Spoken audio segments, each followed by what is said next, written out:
ஊற்றியாச்சு. செக்கெண்ணெய் தான் ஊற்றிருக்கேன். செக்கெண்ணெய் கடலெண்ணெய் ஊற்றிருக்கேன். கடுகு. நம்ம இறை குழம்பு தான் வைக்கிறோம்.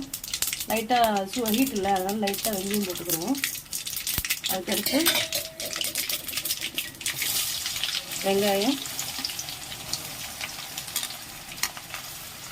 கருவேப்பிலை, அதுக்கு உப்பு போட்டுக்கிடுவோம். நல்லா வதங்கிட்டு இந்த அளவுக்கு வதங்கினா போதும். இஞ்சி பூண்டு பேஸ்ட்டு போட்டுருவோம். ஓகேங்களா? நல்லா வதங்கிட்டு தக்காளி போட்டுருவோம்.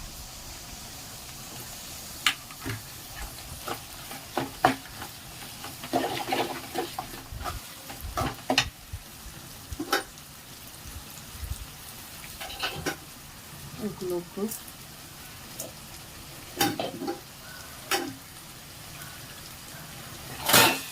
குழம்புக்கு தேவையான உப்பு போட்டாச்சு. குழம்புக்கு தேவையான மசாலா பொடி போட்டுருவோம்.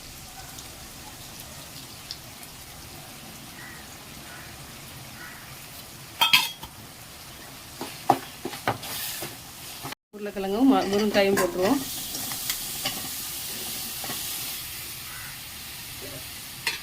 வெந்துடும். கொஞ்சம் தக்காளி போட்டு கொஞ்சம் எடுத்து வச்சேன் இல்லையா, அதை இந்த டைமில் போடுவோம்.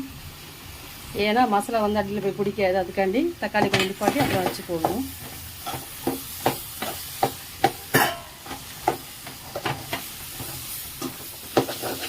ஏன்னா மசாலா பொடி போட்டு அடியில் போய் தங்கும் இல்லையா.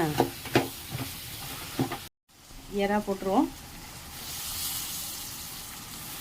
இறா கம்மியாக தான், 1/2 கிலோ இவ்வளோதான் வருது. என்ன பண்ணுறது, அதுதான் காயெல்லாம் போட்டு குழம்பு வைக்கும். சரிங்களா?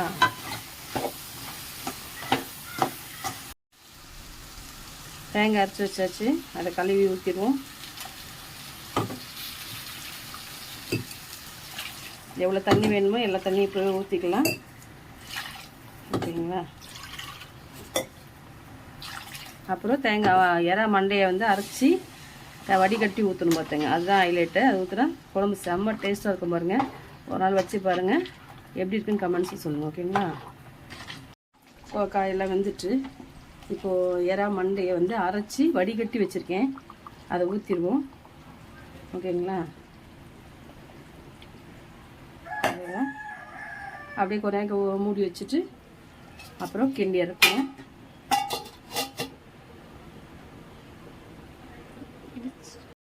ஓகே, ரெடி ஆயிடுச்சு. அவ்வளோதான். இதுக்கு மேலே மல்லியில் தூவிட்டு இறக்கிடுவோம். ஓகேங்களா? இப்போது இறா குழம்பு ரெடி. மணக்க மணக்க ருசிக்க ருசிக்க சுவைக்க சூப்பரான இறா குழம்பு. ஓகேங்களா? பாருங்கள், லைக் பண்ணுங்கள், ஷேர் பண்ணுங்கள், சப்ஸ்கிரைப் பண்ணுங்கள். Okay, thank you.